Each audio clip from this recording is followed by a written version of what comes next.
ఎడారిలో సెలయేళ్ళు సెప్టెంబర్ 30. పక్షిరాజు తన గూడు రేపి తన పిల్లలపైన అల్లాడుచూ రెక్కలు చాపుకొని వాటిని పట్టుకొని తన రెక్కల మీద వాటిని మోయినట్లు యెహోవా వానిని నడిపించెను. యెహోవా మాత్రము వానిని నడిపించెను. అన్యుల యొక్క దేవులలో ఏ దేవుడునూ ఆయనతో కూడా ఉండలేదు. ద్వితీయోపదేశకాండం 32వ అధ్యాయం 11, 12 వచనములు. మన పరలోకపు తండ్రి తన సంరక్షణలో పసికందులుగా ఉన్న మనలను కొండ అంచులకు తీసుకెళ్తాడు. ఒక్కొక్కసారి మనలను అక్కడి నుండి అగాధంలోకి నెట్టివేస్తాడు కూడా. తద్వారా ఇంతవరకు మనం గ్రహించలేని ఎగిరే శక్తి మనకున్నదని గ్రహించాలి. ఈ శక్తిని మనం గ్రహించినప్పుడు ఇక జీవితాంతం హాయిగా దీనిని ఉపయోగించుకుంటాం. అయితే ఈ ప్రయత్నంలో మనకేదైనా ప్రమాదం జరిగే పరిస్థితి కనిపిస్తే ఆయన పక్షిరాజులాగా మన క్రిందికి ఎగిరి వచ్చి తన బలిష్టమైన రెక్కల మీద మనల్ని మోసుకొని పైకి తీసుకెళ్తాడు. దేవుడు తన వాళ్ళను కనీవిని ఎరుగని కష్టాల్లోకి నడిపించినప్పుడు ఆయనే తమను వాటి నుండి విడిపిస్తాడన్న నమ్మకంతో నిశ్చింతగా ఉండవచ్చు. దేవుడు నీ మీద ఏదైనా బరువు పెడితే దాని క్రింద ఆయన చెయ్యి ఉంటుంది. ఒక బ్రహ్మాండమైన మర్రి చెట్టు క్రింద ఒక చిన్న మొక్క ఉంది. దానిపైన పరుచుకుని ఉన్న మర్రి చెట్టు నీడ గురించి ఆ మొక్క ఎంతో సంతోషిస్తూ ఉండేది.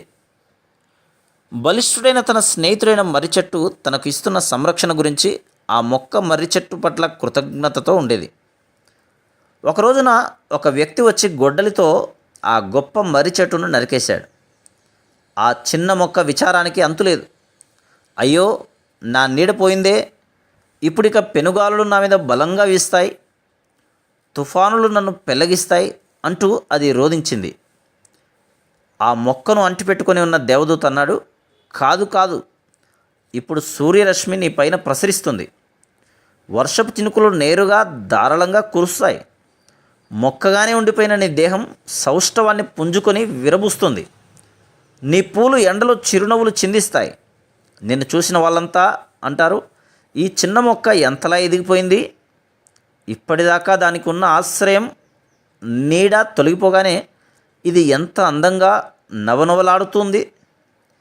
ఈ విధంగానే దేవుడు నీ సౌకర్యాలను నీకిష్టమైన కొన్నింటిని నీ నుండి దూరం చేయడం ద్వారా నిన్ను మరింత మెరుగైన క్రైస్తవునిగా తీర్చిదిద్దుతూ ఉంటాడు. దేవుడు తన సైనికులను యుద్ధరంగంలోనికి కష్టసాధ్యమైన పనుల్లోకి పంపించడం ద్వారా శిక్షణ ఇస్తుంటాడు. మెత్తని పరుపులపై పడుకోబెట్టడం ద్వారా కాదు. ఆయన వారిని సెలయేర్లు దాటిస్తాడు, నదులను ఈదిస్తాడు, పర్వతాలు ఎక్కిస్తాడు.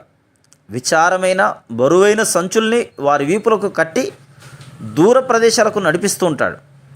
అంతేగాని వారికి తలతలలాడే యూనిఫాములు వేసి క్యాంపు గేటు దగ్గరే చతికిలబడమని చెప్పడు. సైనికులు అంటే యుద్ధరంగంలో తమ వీరత్వాన్ని ప్రదర్శించవలసిన వాళ్ళు. శాంతికరమైన సమయాల్లో సైనికులు అవసరం లేదు. తుపాకీ మందు వాసనలో, ఫిరంగి మోతల్లో, పొగల్లో, తుపాకీ గుండ్లు దూసుకుపోతున్న స్థలాల్లో మాత్రమే సైనికుడు శౌర్యాన్ని నేర్చుకుంటాడు. క్రైస్తవుడా, నీ కష్టాలన్నిటికీ ఈ ఉదాహరణ చాలు కదా. నీలోని శ్రేష్టతను దేవుడు బయటకు తెస్తున్నాడు. నిన్ను యుద్ధరంగంలోకి నడిపించడం ద్వారా నీలోని సైనిక లక్షణాలను అభివృద్ధి చేస్తున్నాడు. దానిలో విజయం సాధించడం కోసం నీ మనసంతా లగ్నం చేసి పోరాడు. Praise the lord.